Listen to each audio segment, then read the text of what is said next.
Good morning and welcome to this February 28th, 9:45 a.m. hearing of the Hawaii State Senate Committee on Commerce and Consumer Protection. This is a regular agenda in which we will take up three measures for hearing and testimony. If by some unlikely event we must abruptly end this hearing due to technical difficulties, I do just want to note that the committee will try to reconvene to discuss any outstanding business on Thursday, March 2nd at 9:30 a.m. And a notice will be posted on the legislature's website. For testifiers coming before our committee for the first time, if you're on Zoom, your audio and video will be muted and disabled until it is your turn. We have a 2-minute testimony time limit in this committee to make sure that everyone who submitted testimony has a chance to speak. We have received and distributed all of the written testimony to members. I've reviewed every piece of testimony. So if you would like to clarify or add additional comments, feel free to do so. But otherwise, I would encourage you to stand on your testimony because we have already read it. But please make yourself available in case there are any questions. The first measure on the agenda is SB 727 relating to occupational licensure. This measure establishes procedures and eligibility criteria for a privilege to practice public accountancy in this state for public accountants and certified public accountants licensed in another state with comparable education, examination, and experience requirements. There's also a sunset on the measure. First up, we have the Hawaii Association of Public Accountants in opposition. Do we have Ms. Niwao? Yes. Good morning, please proceed. I'm here, Vice Chair. This legislation is very similar to CPA mobility, no notice, no fees, CPA legislation that has been introduced for over 20 years, and each year it has failed. I am the president of the Hawaii Association of Public Accountants, and we object to this bill, which provides for no notice, no fees by out-of-state CPAs who want to practice in Hawaii. And that means that as a criteria of this no notice, no fees CPA mobility, that means that people won't even notify the Board of Public Accountancy or register that they're coming in to practice public accountancy. And there is a question about how would the public know whether the person is valid, able to practice in this state without having any registration in the state of Hawaii. There is a national, list that is put on by NASBA, but the Hawaii public would generally, if they're trying to find someone who is licensed to practice in Hawaii, would be looking at the Hawaii Board of Public Accountancy website to find out whether somebody is licensed to practice in Hawaii and in good standing. The problem with this is that with no notice, you can have someone who's like a ghost coming to Hawaii and saying they're a CPA and they want to practice in Hawaii.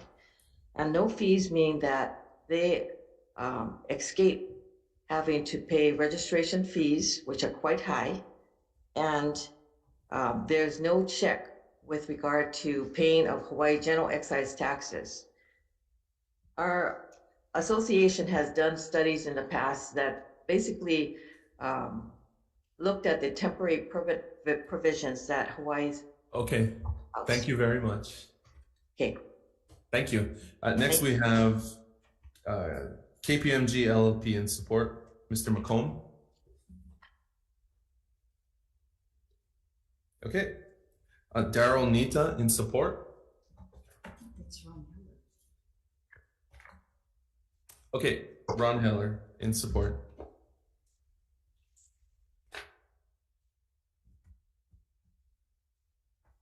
Good morning.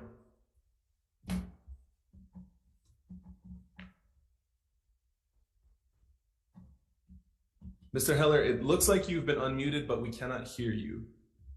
Can you hear us?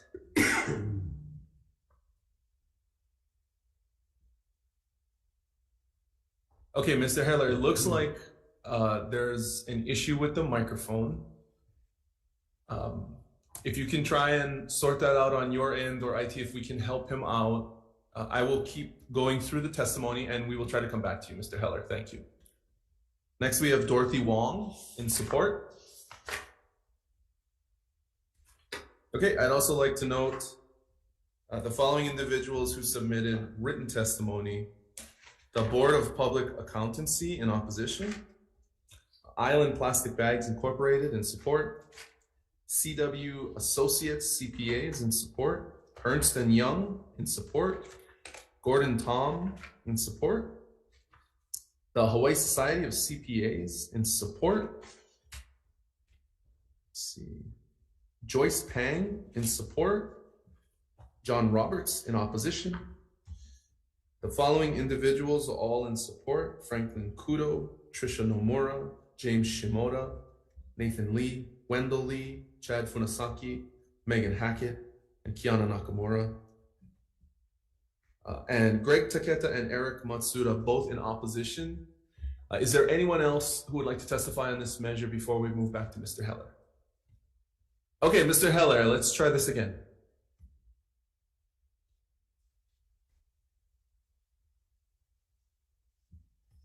Shucks, it looks like we do not have you. We have received your written testimony, and I'm sorry that it looks like we have some technical difficulties. Is there, members, while we're gonna try and give you a couple more seconds. Members, are there any questions? Okay, Mr. Heller, if you can keep trying, I have a question for the Hawaii Association of Public Accountants. Your microphone goes hot, just talk, and then we'll stop what we're doing and then we'll allow you to testify. It's a lot of humbug to get on Zoom, so I do want to try and see if we can get you while we have you on the agenda. Ms. Nuau? Yes. Okay, so thank you for your testimony. Several testifiers suggested a lack of specialized expertise in the Hawaii CPA community as the reason for this type of legislation. How would you respond to that? I think that we've, the public accounting community in Hawaii has been handling all types of engagements over the years. We've been in practice for a long, long time. And we have about over 700 out-of-state CPAs who have registered as licensed in Hawaii. So 700 something CPAs had no problem getting licensed in Hawaii. And we have a temporary permit provision that also allows out-of-state people to come and practice on a temporary basis.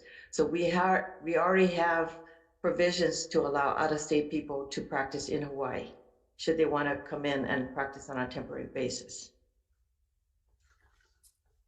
Okay, thank you.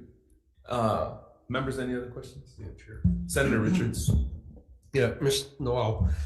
It seems like there's a concern for capacity, and that was one of the reasons for wanting to open up, and we're talking about reciprocity here.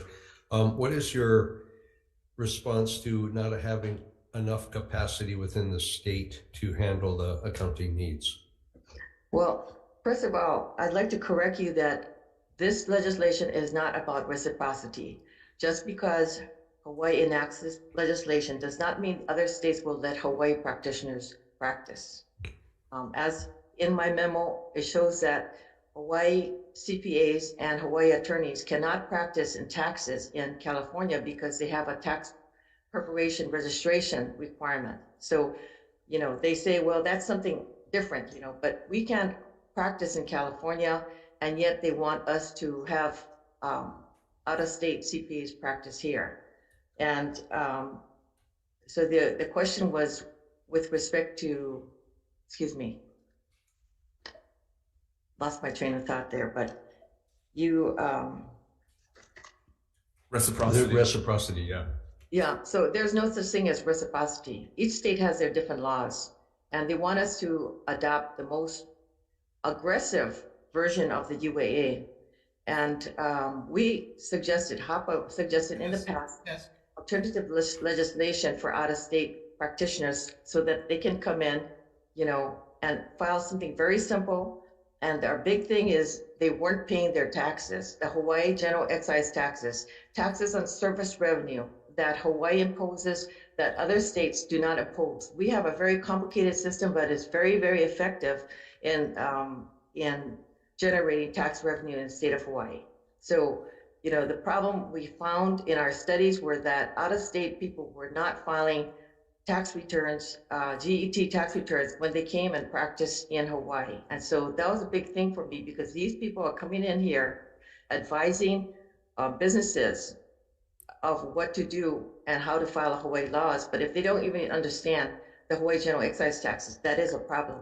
So that was changed by making it so that it was a requirement for them to show the Hawaii general excise tax number when they register to do business here, you know, as a firm. So that was and eliminated. And I can appreciate that. Okay. But to the point, capacity of enough accountants, in your opinion, do we have enough people here to handle this, or use the process in place already to gain the more expertise or capacity? I think as far as expertise, we have enough expertise in the state, and we have provisions for a temporary permit, and they can easily get a Hawaii license and pay the taxes and show what their Hawaii GET number is, and to handle everything. There currently is a nationwide shortage of accountants, nationwide. So, you know, if you look around businesses here, it's not only Hawaii that's short of employees for practically every business that we see. We just, you know, and even the state has shortage of employees. And so we have been handling this adequately. We don't need out-of-state people to come in here and practice on an uneven playing field from local practitioners. Okay, thank you. Thank you, Chair. Mr. Heller, do we have you? I think so. Can you hear me Oh, now? yes, great. Okay, please proceed. You have 2 minutes. Thank you. I appreciate the opportunity to testify. And given the 2-minute time frame, I'd like to make 3 quick points. First, it's been suggested that this measure would allow foreign CPAs to come in and practice in Hawaii. I want to make it clear that that's absolutely incorrect. This only grants practice privileges to people who are licensed in another state or U.S. jurisdiction, not foreign countries. Now, all of the other 49 states, plus the District of Columbia, Guam, the U.S. Virgin Islands, all have laws similar to this in place already. And in none of those places have there been any problems with it. I want to stress that, you know, Hawaii is not the only place that's sort of remote from the rest of the country. There is Guam, there is the U.S. Virgin Islands, there is Puerto Rico. They've all done those are territories. Them. So we are the only exception in the country. And in fact, most of the other states that did this, if they put in sunset provisions originally, have now renewed the law because they've found that it's working well for them. No state has declined to renew this kind of legislation. As to the supply of CPAs, most of the CPA firms in Hawaii right now are trying to hire people and they can't find enough qualified candidates. So while it's true that there is a nationwide shortage, it's also true that there is a Hawaii shortage, and we need people with expertise to come in and help the clients in Hawaii, especially in specialized areas like high technology, construction, medical, accounting, and so forth. There are a lot of areas where specialized expertise is needed, and it just doesn't always exist in Hawaii. I'd be happy to address any questions you may have. Thank you very much. Members, are there any questions for Mr. Heller? Vice Chair. Thank you, Mr. Heller. You know, one of the testimonies was submitted by a second-generation family business located in Halava Valley who cited the lack of access to specialized knowledge for manufacturing plastic goods. And, you know, when you kind of think about many of the kinds of changes that we have experienced in recent times with, what do you call it, COVID, supply chain disruptions, et cetera, it would seem that, you know, many of the small businesses are probably experiencing great difficulty in obtaining specialized assistance and expertise. Is your organization, or I guess among the other CPA firms, aware of this type of issue that seems to be affecting small businesses most severely? Yes, and I think that that's one of the primary reasons for moving this bill forward, is that in today's, high-tech economy, there are a lot of areas where specialized expertise is important and needed even by relatively small businesses. If you're in manufacturing or in high-tech, or even if it's a relatively small mom and pop size business, you may need somebody who's an expert in a particular area. And this makes it much easier to reach out to anybody in the country, basically, who can provide the needed expertise. Thank you. Members, any other questions? I have a follow-up for Mr. Heller. Since the board is not here to answer questions, they indicated they would not be able to attend. Multiple testifiers suggested that unlicensed CPAs that are already doing work here, that because of the number of unlicensed CPAs that are already doing work here, this bill would allow the state to enforce against those individuals. Is that, I don't have your testimony in front, but do you concur with that? Yes, and I think that's a very important point about this bill. It gives clear... Okay, so how is the DCCA, isn't there an issue here if there is a firm or a CPA that's conducting a client work out of state that doesn't have a footprint in Hawaii? Well, the problem right now is that is happening. There are out-of-state CPAs who practice here. Right, but my question is, if this bill is enacted and there is CPA service being done for Hawaii-based businesses by a CPA firm that does not have an established footprint in the state, right, will this bill allow the DCCA to actually take enforcement action against that entity? Yes, it will. It will allow them to impose fines and penalties on an out-of-state CPA, because in the bill, it specifically says that by the act of coming into Hawaii and practicing as a CPA, that person automatically to consent to the jurisdiction of the Hawaii State Board of Accountancy. So by the very act of coming here and practicing here, they become subject to our board's jurisdiction, and our board can impose fines and penalties on them directly. Okay, thank you. Members, any other questions? Okay, seeing none, thank you very much, Mr. Heller. Glad we got you on. We'll move to the next measure on the agenda, SB 1201, relating to condominiums. This measure requires registration for condominium associations to be on an annual basis rather than on a biennial basis. Adds an additional annual condominium education trust fund fee to be used to support the annual registration with attached documents of the association, and amends the documents required for association registration. First up, we have Mr. Emery in opposition. Good morning. Good morning, Chair, Vice Chair, and Senators. You all know me, I'm Richard Emery. I'm from the condo industry. I'm speaking as an individual, as I retired from condo management as a management company in 2011, approximately. I just want to say two things to supplement my testimony. Condominiums are organizations that are created by statute. They're private organizations for its members. They have a public database where all their information is exposed to whoever wants to go on the DCCA. Puts them at a disadvantage, because if I was bidding on a management contract, I could go look at the financials. I could look at all sorts of information to give me a competitive advantage against that condominium in my negotiations. But I'm just going to emphasize it's a private organization with private members. And yes, the current law provides access to those members to the information upon request. But the second part of this, it's going to be hugely more expensive than it's in this bill. If you look at this 2,073 condominiums in Hawaii, if they had just 100 pages, you look at the general ledger, the financials, the minutes, it's going to easily see the 100 pages. You're talking about 200,000 plus pages a month, of which then a management company is going to have to sort out, make sure there's no information that needs to be redacted, like checking accounts or account information, and they're going to charge a fee for that. And so I see it becoming very expensive. And my message in all my testimony for all the bills has been, condo costs are getting out of control. We need to control condo costs. So thank you for the opportunity to supplement my testimony. Thank you very much. Next online, we have the Real Estate Commission offering comments. Good morning. Morning, Chair. Chair Gilkalele, Vice Chair Pinaga, and committee members getting clients with the Real Estate Commission.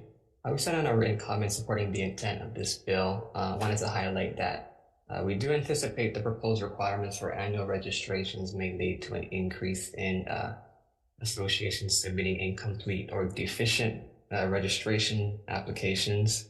As a consequence, once past the registration deadline of June 30, odd number of years, those associations would lose their standing to maintain any action in a court proceeding, and further that the unit owners of those associations would lose access to the commission subsidized mediation and arbitration. Thank you, and I'm available for any questions. Thank you very much. Next, we have the Hawaii Council for Associations of Apartment Owners in opposition. Present on Zoom, Chair. Thank you. We have Greg Masakian for the Kokua Council in support. Aloha, Chair, Vice Chair, and members of the committee. My name is Greg Masakian. I'm the second Vice President of the Kokua Council, one of Hawaii's oldest elder advocacy groups. The Kokua Council sponsored SB 1201 on behalf of its membership in Kupuna throughout Hawaii.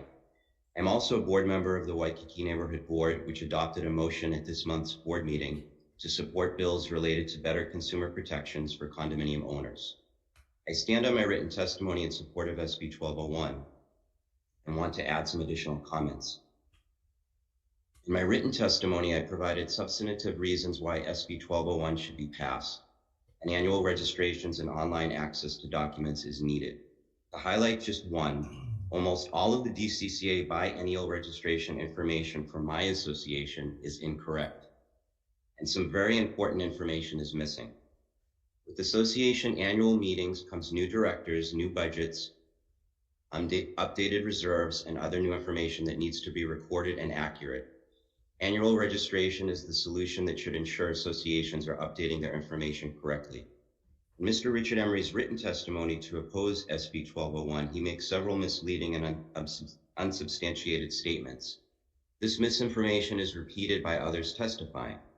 Mr. Emery is on the Real Estate Commission and also works, I don't know, directly or indirectly. Okay, I'm going to stop you right there. The rules of decorum in this committee prohibit testifiers from making direct attacks against other testifiers. If you'd like to comment on the substance of other submitted testimony, then you may do so.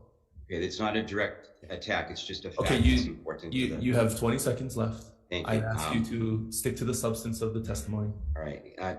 In any event, I'll just go to the end. And lastly, as I stated in my written testimony, there's a great deal of malfeasance at my association and a public official is involved. This just highlights further how serious owners' concerns are and how badly better consumer protections are needed.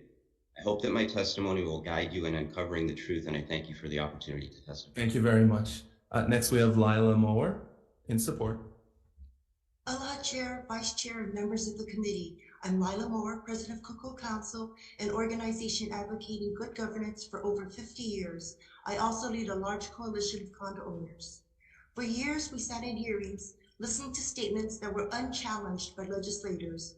We heard that mediations work, but learned when we met with condo specialists last week that data necessary to gauge the success or failure of mediations was not analyzed.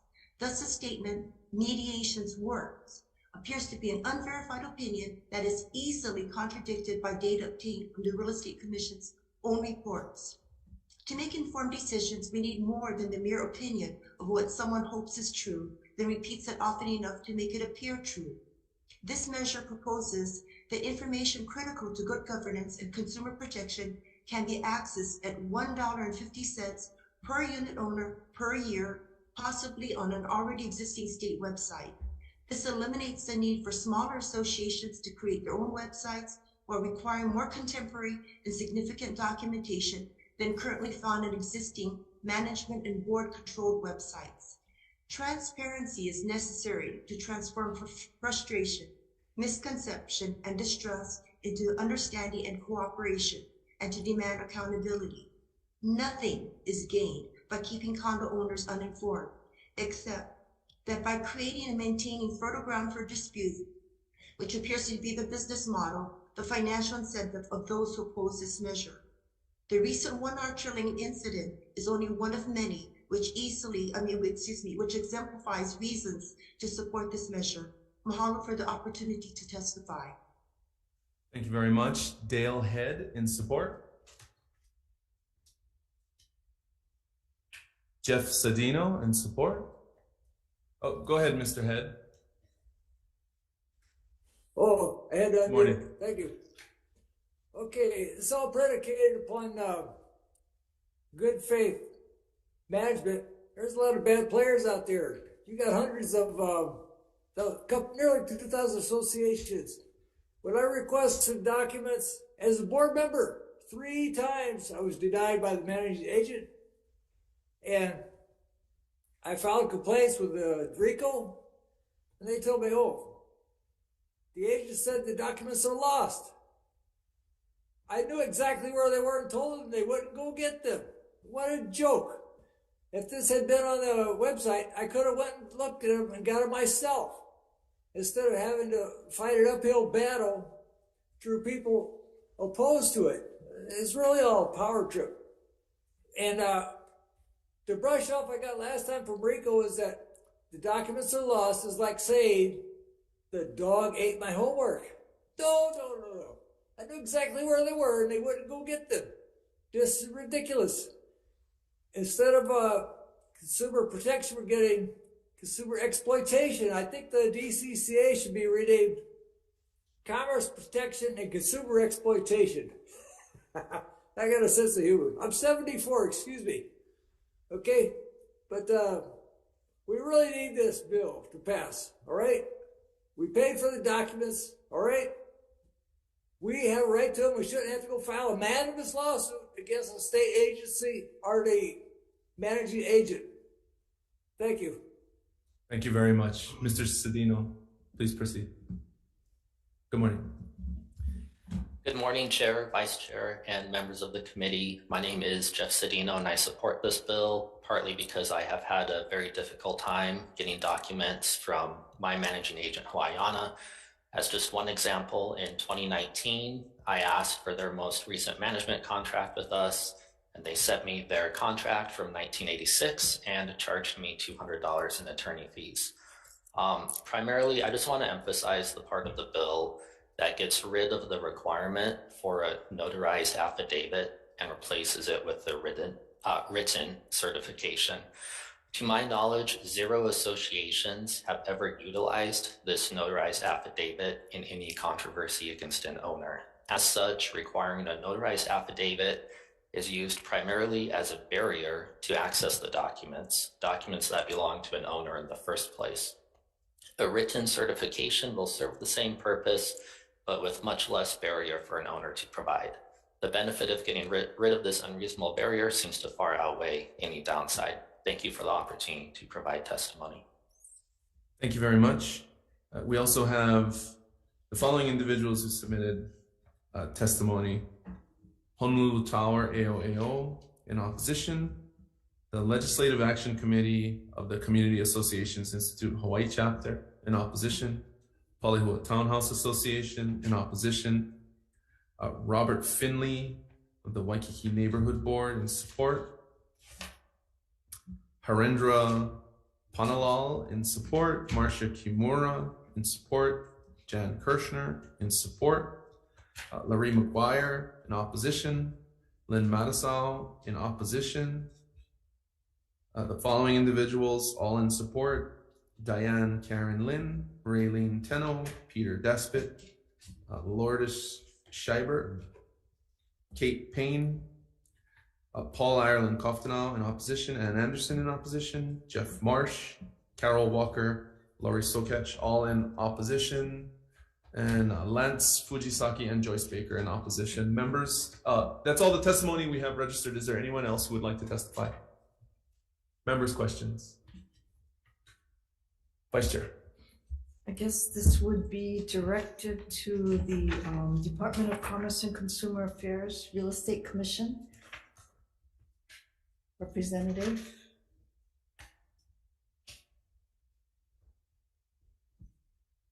Good morning. Good morning, Vice Chair. Many of the testimonies that have been filed on this bill appear to identify, I guess, complaints that have been made to RICO and to the Department of Commerce and Consumer Affairs. And it seems as though much of the dissatisfaction is with the department for not being in a very good position to assist owners who have complaints about their management companies or obtaining documents, from a particular organization or group. Does your, I guess, real estate commission also provide any kinds of assistance to individual condominium owners, when they are trying to obtain documents, or is this solely a complaint-driven process through RICO? I believe it's HRS 26-9. I don't recall the subsection, might be O. That requires the department to delegate all its investigatory powers. The licensing authority, which would be us, to delegate any investigatory powers to the department, in this case, RICO. So RICO would be handling the document acquisition. Okay, well, I guess as a follow-up then, could I request that your department submit to the committee chair, and he can make it available to the members, kind of a listing of all of the RICO complaints that have been filed over the last 5 years and what the disposition of those complaints are? Because if there's a need for resources, or if there's a need for enforcement assistance, it would seem that that's the appropriate place to start, rather than perhaps creating a whole new registry, that applies to all condominiums. Okay, I can reach out to Ms. Brown, the Chief Enforcement Complaints Officer. It would be the number of complaints and disposition of complaints with regard to record requests. Correct. Okay, I'll see if I can get that information, hopefully this week. Thank you. Members, any other questions? Okay, I have a question for the DCCA as well, if you can stay on. One of the testifiers noted that there may be instances where buyers are not apprised of up-to-date condominium information because that updated information was not presented, or the association, I guess, was malfeasant. Are you aware of those types of situations? Or was that to your knowledge, or could that be the premise of some of the complaints referenced by the vice chair? Possibly. I believe a lot of the complaints are with regard to current unit owners obtaining the documents and submitting RICO complaints. For prospective purchasers, the real estate salesperson or the broker would have to get the documents from the seller to ensure that everything is being properly disclosed, or if it's new projects, then the developer will be required to make sure that everything is in the report is included. And so I guess what recourse in that situation would a buyer have where an association provided them, for example, inaccurate reserves information, or failed to disclose active mediation or litigation? That's a good question. I can review the laws and rules and also send that with the email with regard to Vice Chair's question. Okay, thank you. Members, any other questions? All right, seeing none, we'll move to the last measure on this agenda, SB 593, relating to condominiums. This measure requires associations to maintain and operate the property to ensure conformance with all laws, ordinances, and rules. First up, we have Lourdes Scheibert in support. Please correct your name if I got that wrong. Scheibert is correct. I just wanted to add to my written testimony and point out that when my building was built, and most of the buildings were built back in 40 years ago, it was based on the safety codes and building codes at that time. Your insurance coverage is covered under that time. Now, your as-built plans are insured by the association's insurance as is. So if you fast forward to today, the reason why SB 593 should be approved and passed is because today's codes have changed. And I have witnessed and I've been part of looking at my other condominiums that changes and modifications happen. without any care to the updated safety and fire codes of today. Today, and I'm glad to see Ms. Fukunaga here, because she's very learned in city code, that today, if you start to change your unit, your common area, you're changing your as-built, so it doesn't cover under your blanket association. So it needs to have continuity of the time it was built to today's code. So if I was to modify my unit, and I would have to go through code compliance in DPP to do so. And that registers and immediately identifies safety concerns that the DPP is in jurisdictional responsible for. So this is the reason why the continuity of what was built then should carry over to the second part of 514B, and the association and owners should be aware. Thank you. Thank you. Thank you, Ms. Scheibert. Next, we have Greg Masakian in support. Good morning. Aloha. Good morning. Aloha, Chair, Vice Chair, and members of the committee. I do support this measure, and what I just want to add is a couple of comments to my written testimony. At my association, there have been numerous projects and work done without required permits and numerous violations of ordinances, regulations, and/or codes. The building has not been maintained properly for many years, and this negligence by the board and management companies has resulted in numerous notices of violations by the Department of Planning and Permitting and other agencies. Our former board president, who is currently a board director, is also a public official and was formerly a deputy attorney general for the state of Hawaii. He is currently corporation counsel for the city and county of Honolulu. He recently impeded the investigation. Mr. Masakian, I'm going to again interrupt and remind you that the Senate Rules of Decorum prohibit testifiers from impugning the character of other individuals. Please stick to the substance of the measure and other submitted testimony. Thank you. Thank you. I was just stating an occurrence that happened here. In any event, the work that was done, we have an issue with lead paint at our potential removal of lead paint or paint that has lead. And the company that was hired to do that work is not EPA RRP certified. It's a requirement to do that type of work on a building that potentially could have lead paint based on the year that it was built. There's a great deal more with that, but I do want to add, just for the time's sake at the end here, while I do support this measure, I do feel also that there should be some additional enforcement related to it or referrals to another agency. So just having the statement that, you know, the codes and regulations have to be adhered to is one thing, but actually having a few extra words in there to state that you need a referral to the proper agency and there should be some kind of a closed loop. And that's all I wanted to add. Thank you for the time to testify. Thank you very much. Next, we have Robert Finley of the Waikiki Neighborhood Board in support. Lila Moore in support. B.A. McClintock in support. Oh, do we have Ms. Moore?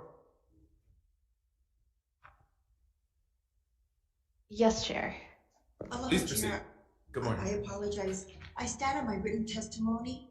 I do want to add a few things. Again, we may have laws, but if we don't incorporate them into 514B, there are many directors that are unaware that these laws are applicable to associations.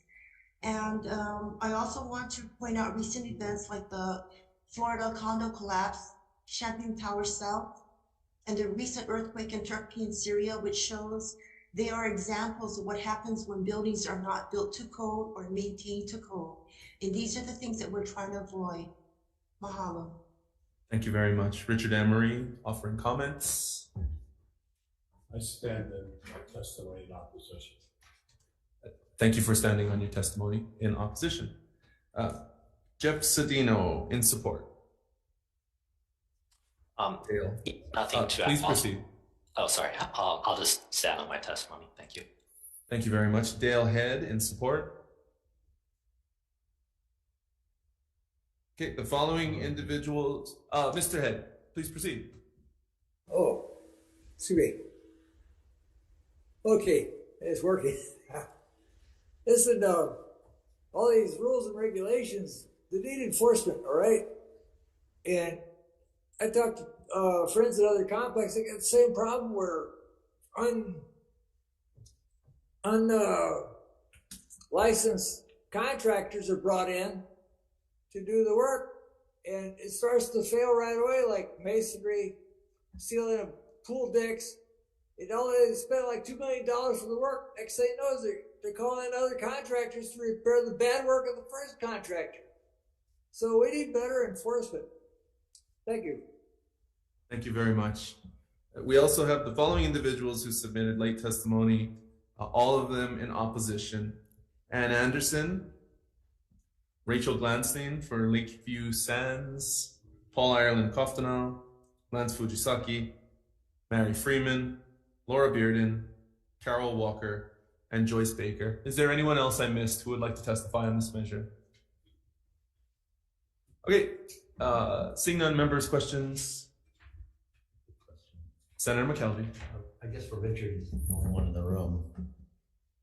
I'm just curious. I'm coming at this as a agnostic, but you know, in most cases, county ordinances have to be adhered to by all entities, be it an individual, a homeowner, a business, and an association, right? I mean, isn't that just kind of part and parcel? And if you violate them, you could jeopardize your E&O policy and have other types of actions by the county entity against the association. And well, that's correct. All condos have to have the board members have to have a director and officer liability insurance policy. They would negate that policy if they violated the law, an ordinance, or some other governmental obligation.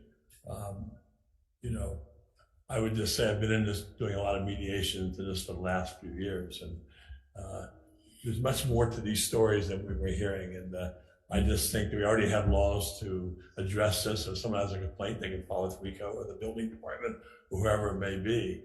But that's kind of, I think it's duplicate of what we already have. You know, you have laws, you have to obey the laws.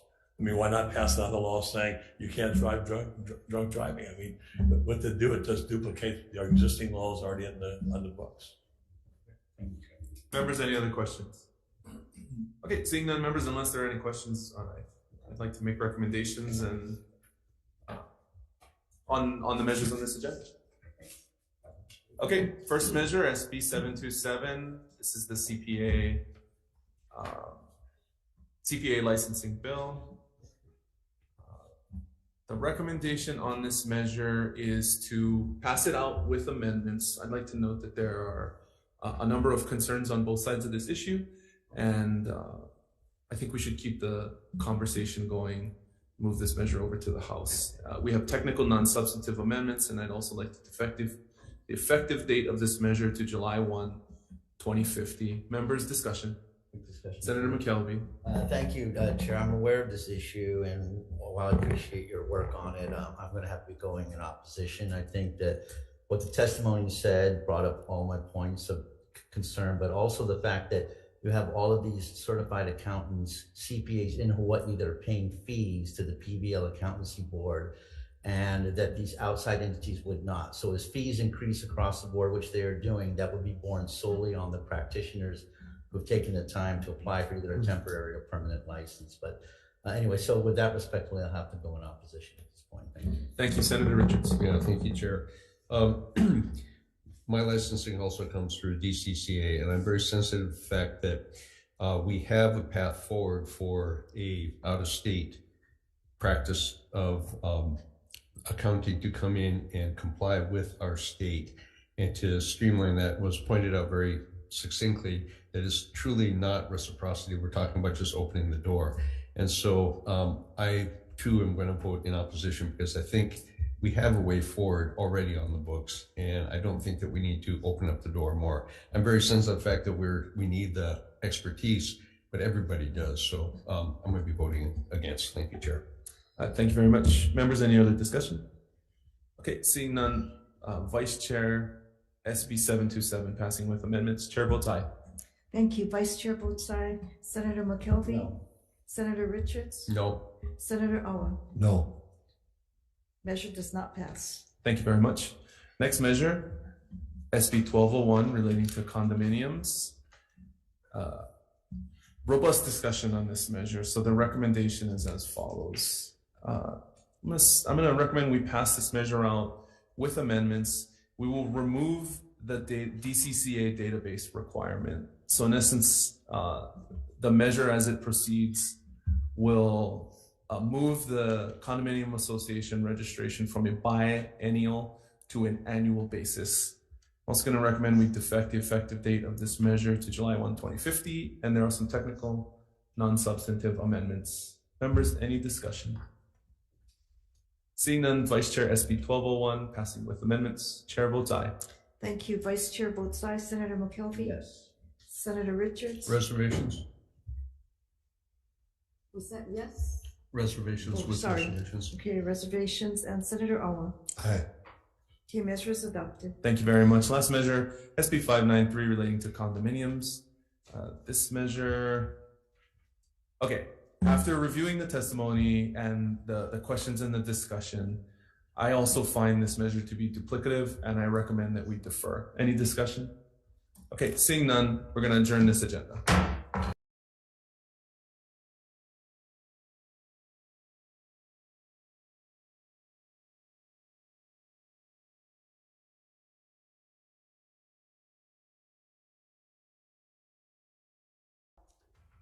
Okay, good morning and welcome again to the Hawaii State Senate Commerce and Consumer Protection Committee on this 9:50 a.m.